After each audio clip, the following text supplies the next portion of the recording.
जय श्री राम दोस्तों, मेरे यूट्यूब चैनल में आपका स्वागत है। और आज एक विषय है मेरे पास। विषय है क्या, एक भाई ने पूछा है कि भैया ये जो कुंडलानी शक्ति है ये क्या है, और बहुत सारे लोगों की जो है ना ये कुंडलानी शक्ति जागृत होती क्यों नहीं। भाई सवाल देखो कि होती क्यों नहीं। मैं ये नहीं कहता कि कैसे होती है, ये तो आपको पता ही लग जाए कैसे होती है, पर ये सवाल ये है कि भाई ये कुंडलानी शक्ति जागृत होती क्यों नहीं है। तो दोस्तों, किसी भी चीज़ की जानकारी लेने से पहले ये जान लेना चाहिए कि मतलब कुंडलानी अगर कोई बात कहते हैं तो वो कुंडलानी क्या होती है। कुंडलानी शक्ति कहते हैं जो यूट्यूब पे बहुत सारे आदमी हैं या मतलब लोग होते हैं जानकारी देने वाले, कुछ ने जानकारी दी हुई भी है, कुछ ने अच्छी भी दी हुई।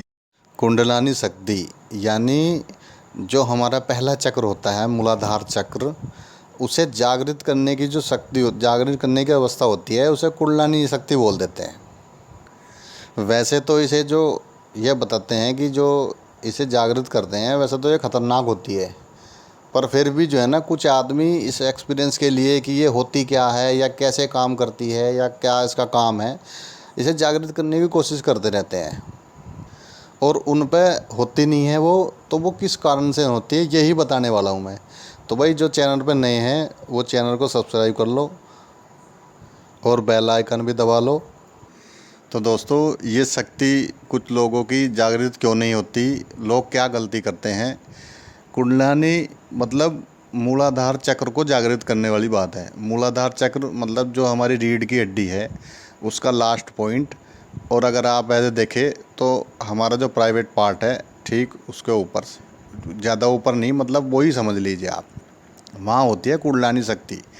जैसे आप ध्यान की अवस्था में बैठते हो तो सबसे पहला चक्र जो है वो यही होता है कि मूलाधार चक्र, और यही कुंडलानी शक्ति बोलते हैं, और यही सबसे खतरनाक होती है।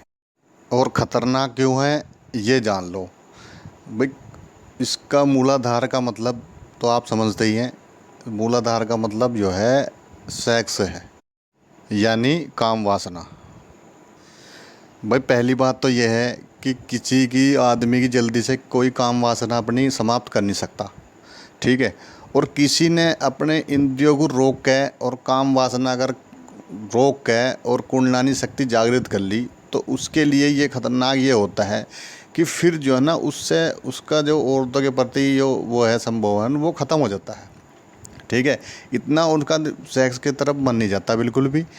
तो अगर आप किसी के साथ या मतलब किसी गैर औरत या मतलब किसी उसके साथ भी आप संबंध बना रहे हो, ये कर रहे हो, कुछ भी आप गलत कर रहे हो, तो आपकी कुंडलानी शक्ति कभी भी जागृत नहीं हो सकती। कुंडलानी शक्ति जागृत करने का मतलब ये है कि अपनी काम वासना को रोकना, और यही पहला चक्र है हमारा।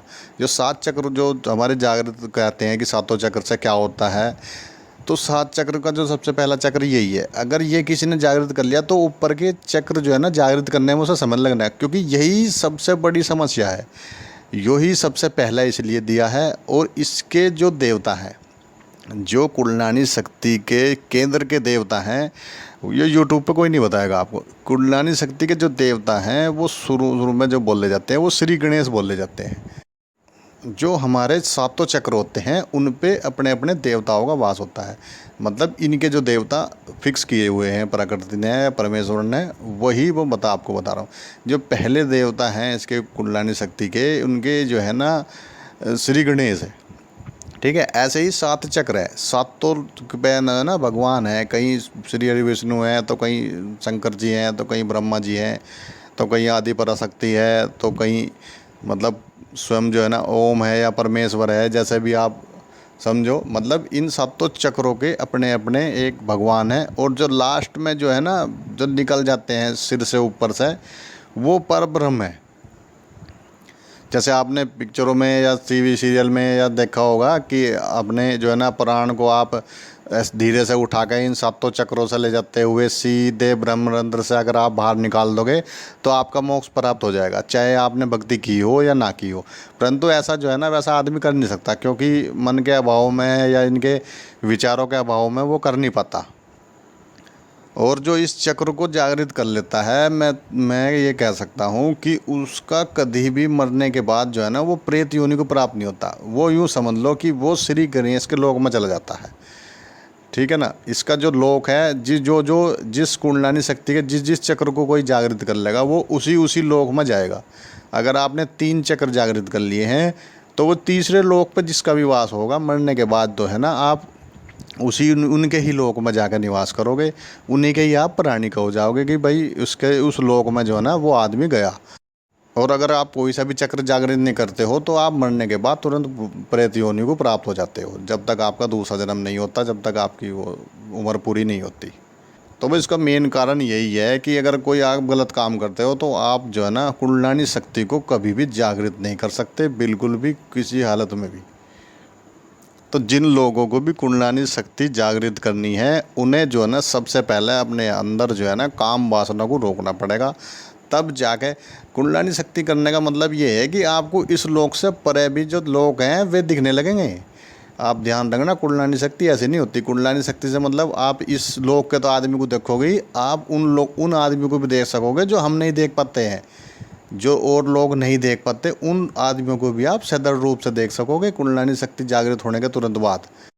अब कुछ लोग ये कहेंगे भैया ये तो दिव्य दृष्टि मिलने के बाद होता है। भाई ये दिव्य दृष्टि की ही पहली वो है केड़ी कड़ी। आप देखोगे कि आपको अनुभव होंगे कि यार इस लोक में देख ही रहा, कभी कभी मुझे कुछ और भी दिख जाता है।